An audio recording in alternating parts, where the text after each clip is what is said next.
Let's talk about Multiversus, goddammit. I don't have a script with me, I'm kind of just going off the top of my head. We're gonna go off the cuff and I'm just going to explain my thoughts on the game. This isn't a very thorough or well-researched video, but I've been keeping up with the game's news over the past couple of weeks while the game's been out, and I've been an active player. I'm a filthy Banana Guard main, shut up, I like him, he's fun to play. So I played Multiversus back when it came out for the beta, and I thought it was fun enough. It definitely had its problems, but I could see it blossoming into something pretty cool if they managed to handle it correctly. But this is Warner Bros. We're talking about here, you know exactly what happens when we're dealing with Warner Bros. The game eventually shut down because it couldn't keep player retentions and all that, so Player First Games had been working on it over the past year, and eventually it came back out. I was honestly pretty hyped about it. I wasn't really looking forward to it until the trailer started dropping. It's like, oh, wow, Jason. I was at least excited to hop back into it and see, you know, what stuff they improved over the course of the year that they had been developing it. And, f me. So quite frustratingly, hopping back into the game reveals that it's kinda gotten worse since the beta. I think the beta was much better presented, it was much more fun to play, and that's quite upsetting to realize.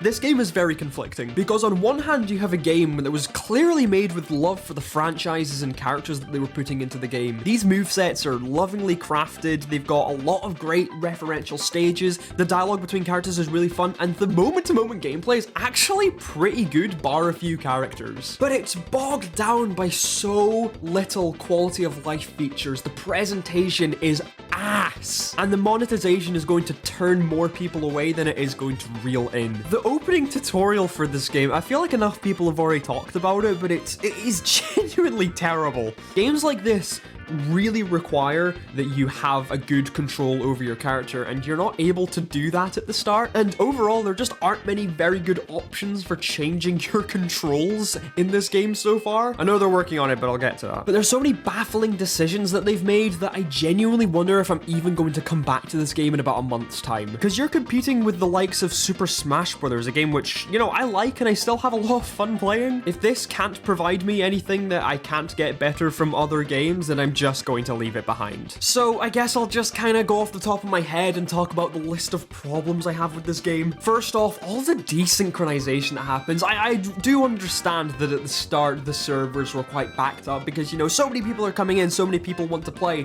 but the disconnections are very frequent, and they happen quite a lot, to the point where the game feels like it doesn't actually want you to play. This is most frequent in 2v2 game modes where there's more players and there's more of a chance of the internet just dropping for a lot of people, and it really breaks the flow of matches. Not to mention that sometimes you can get paired up with bots online, and it's very easy to tell when you're paired up against a bot, and the game still desynchronizes. Like, how does that happen? It desynchronizes in fucking Rift matches.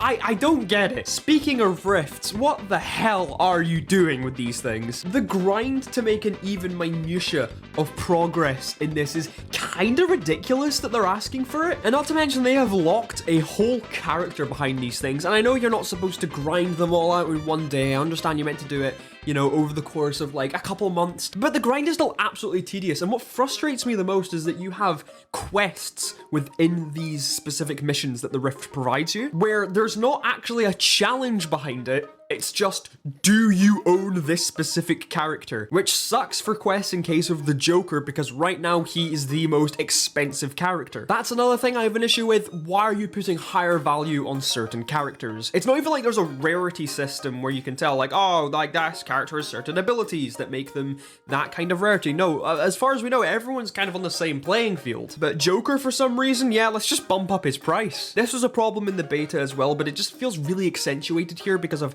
how vicious the grind is to get fighter currency. I have only been able to unlock one character from actively playing over this past week.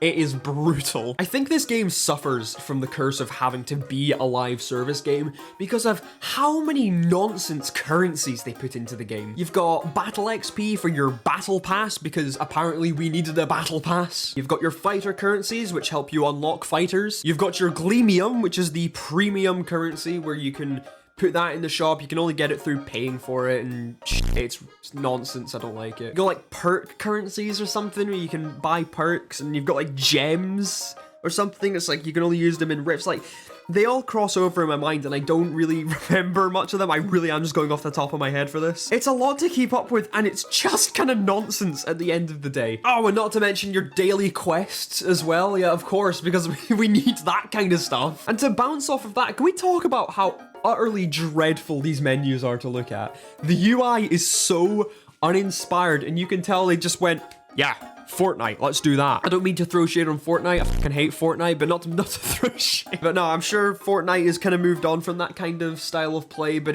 they birthed that kind of formula in gaming. I also kind of miss the best of 3 system that they had for the 1v1 matches, because that encouraged you to, you know, try your hand at, you know, fighting off a couple different people, but, you know, not staying on it too long and being able to move on to different opponents and things, whereas right now you just kind of, you could just infinitely, you know, grind points off of a single player that you're completely owning. That's probably a more divisive one, that's probably just a me thing. Obviously, the lack of stats at the end of a match is really frustrating to see. And custom matches. Custom matches is where I have the most issues with this game. So it's kind of common knowledge that this game doesn't use a stock system or like a lives counter for, you know, how many times you've been knocked out. It uses a ring out system, which essentially, if you get knocked out, it gives a point to the opponent. This is most felt in 2v2 game modes where you can respawn as many times as needed. You don't get like 3 lives individually between the characters. It's just,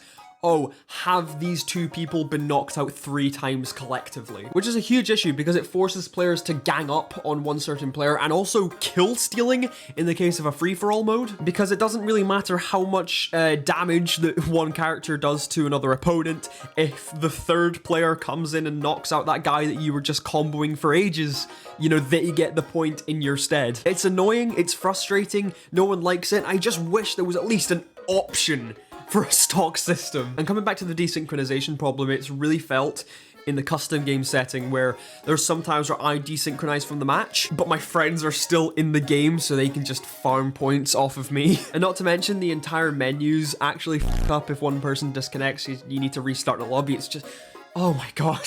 Now I understand that a lot of these are bugs, and these are things that Player First Games absolutely plan to put into the game at some point. I understand that. If anything, I respect the hell out of Player First Games right now. They are handling the backlash to this game pretty well. They're listening to community feedback and they're making strides to implement new features into the game. So I am under no illusion that it was probably at fault of Warner Brothers that this game came out in this pretty shit state. Warner Brothers saw a marketing opportunity with this game and so decided to monetize the shit out of it. Because the people at Player First Games really seem like they want to make a passionate game that celebrates all of Warner Bros. History. And they recognize that they didn't have enough time to complete that vision. But as long as they are making strides to try and improve this game, then I will respect that.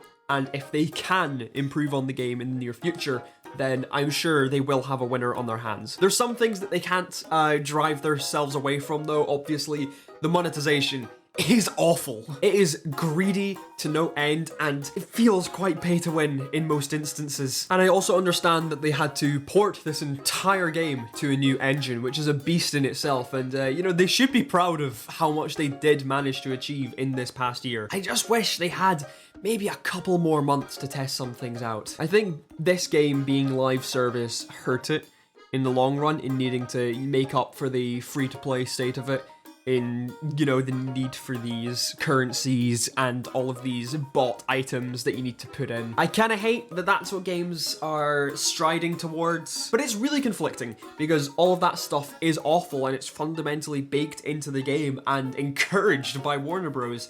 But when I'm just playing a couple games with my friends, it's really fun. We do enjoy sparring with each other. The gameplay mechanics are solid. Personally, my favorite character right now is Stripe. I love his playstyle, man. But it is very evident that with the kind of ring out system they have, the game is very cheesy, and I'll say that not all the stages are bangers. The Townsville one especially is pretty infuriating to play. The stage is very small and all the stage hazards are they kind of just get in the way. I sincerely hope that this game succeeds. I want it to, because games like these don't get many second chances after a weird kind of release like that. I'm not going to say it's impossible for this game to completely make a 180 and come back from what the hell it's wrought. It would absolutely be a shame to see this game take another nosedive back into obscurity, but this was a really bad comeback for Multiversus, in my opinion. Those are kind of my overall thoughts on the game. Go and play it. I don't know, man.